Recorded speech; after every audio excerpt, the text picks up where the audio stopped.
जय श्री राधे भक्तों, आप सभी का स्वागत है हमारे यूट्यूब चैनल कुमारी उषा ऑफिशियल में।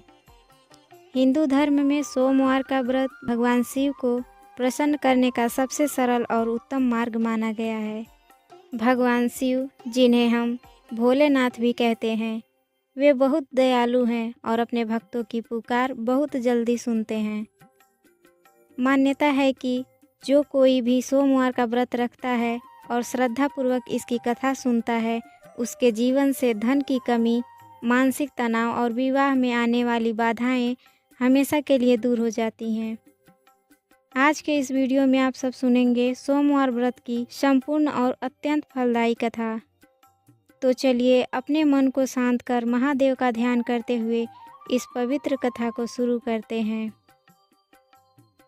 एक समय भगवान शिव और माता पार्वती मृत्युलोक में भ्रमण करने की इच्छा से अमरावती नगरी में आए। वहाँ के राजा ने एक अत्यंत सुंदर और भव्य शिव मंदिर बनवाया था। महादेव और पार्वती जी उस मंदिर में रहने लगे।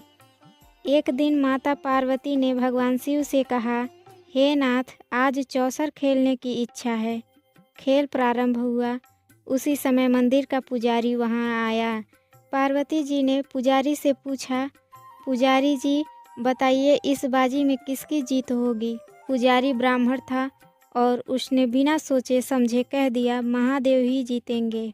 परंतु अंत में जीत माता पार्वती की हुई। झूठ बोलने के अपराध में पार्वती जी ने क्रोधित होकर पुजारी को कोढ़ी होने का श्राप दे दिया। देखते ही देखते पुजारी का शरीर कोढ़ से गलने लगा और वह अत्यंत कष्ट भोगने लगा। कुछ समय बाद देवलोक की अप्सराएं उसी मंदिर में आईं। पुजारी की दयनीय दशा देख उन्होंने कारण पूछा। पुजारी ने सारी घटना बता दी।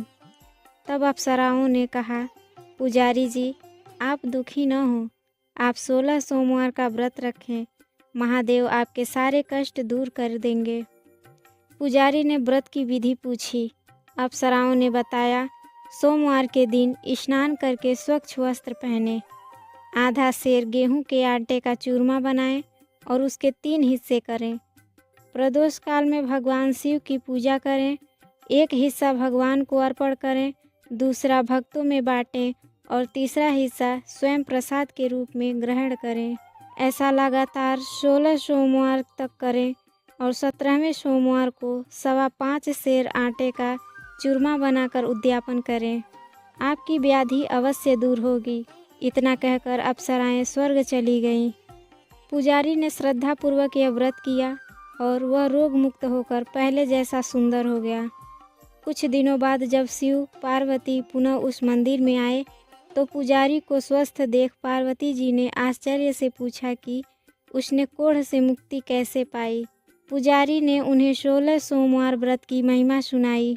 माता पार्वती ने अपने रूठे हुए पुत्र कार्तिकेय को मनाने के लिए यह व्रत किया।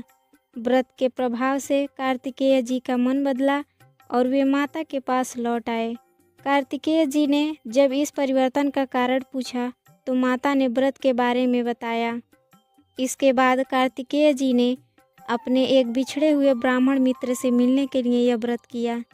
व्रत के प्रभाव से उनका मित्र उन्हें मिल गया। उस ब्राह्मण मित्र ने विवाह की इच्छा से यही व्रत किया। वह एक दूसरे राज्य में गया जहाँ के राजा ने घोषणा की थी कि उसकी हथिनी जिसके गले में वरमाला डालेगी, उसी से वह अपनी पुत्री का विवाह करेगा। वह ब्राह्मण भी वहाँ खड़ा था। हथिनी ने उसी ब्राह्मण के गले में माला डाल दी और उसका विवाह राजकुमारी से हो गया। राजकुमारी ने जब अपने पति से पूछा कि उसने कौन सा पुण्य किया है जिससे हथिनी ने उसे चुना, तो ब्राह्मण ने 16 सोमवार व्रत की कथा सुनाई। राजकुमारी ने भी पुत्र प्राप्ति के लिए यह व्रत किया और उसे एक सर्वगुण संपन्न पुत्र प्राप्त हुआ। आगे चलकर उस पुत्र ने भी राज्य प्राप्ति की इच्छा से 16 सोमवार का व्रत किया। राजा की मृत्यु के बाद उसी बालक को राज्य का उत्तराधिकारी बनाया गया। जब वह बालक राजा बना तो एक सोमवार को उसने अपनी पत्नी को पूजन के लिए मंदिर में चलने को कहा, परंतु रानी स्वयं न जाकर दासियों के हाथ पूजा की सामग्री भेज दी। जब राजा ने पूजन किया तो आकाशवाणी हुई, हे राजन, अपनी इस रानी को महल से निकाल दो, अन्यथा तुम्हारा सर्वनाश हो जाएगा। राजा ने शिव की आज्ञा मानकर रानी को निकाल दिया। रानी भूखी प्यासी भटकने लगी। वह जिस भी गांव या घर में जाती वहाँ के काम बिगड़ जाते। अंत में वह एक बुढ़िया के पास पहुँची जो सिर पर सूत की टोकरी लेकर जा रही थी। रानी के हाथ लगाते ही सूत की टोकरी उड़ गई। बुढ़िया ने उसे मनहूस समझकर भगा दिया। अंत में रानी एक आश्रम में पहुंची। वहां के आचार्य ने उसे अपनी पुत्री मानकर शरण दी। आचार्य ने अपनी दिव्य दृष्टि से जान लिया कि यह रानी शिव के प्रकोप के कारण कष्ट पा रही है। उन्होंने रानी से पुनः 16 सोमवार का व्रत विधि विधान से करवाया। 17वें सोमवार को जब उद्यापन हुआ तो राजा के मन में रानी की याद आई। राजा ने दूत भेजे और रानी को सम्मान सहित वापस महल बुलाया। राजा ने समझा कि यह सब शिव जी के अपमान का फल था और अब शिव जी की कृपा से ही सब ठीक हुआ है। राजा रानी सुखपूर्वक रहने लगे और अंत में उन्हें शिवलोक की प्राप्ति हुई। प्रेम से बोलिए शंकर भगवान की जय, माता पार्वती की जय।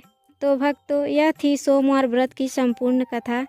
जैसा कि आपने कथा में सुना, महादेव केवल भक्ति के भूखे हैं। यदि कोई सच्चे मन से और पूरी श्रद्धा से उनका पूजन करता है तो भोलेनाथ उसके खाली दामन को खुशियों से भर देते हैं।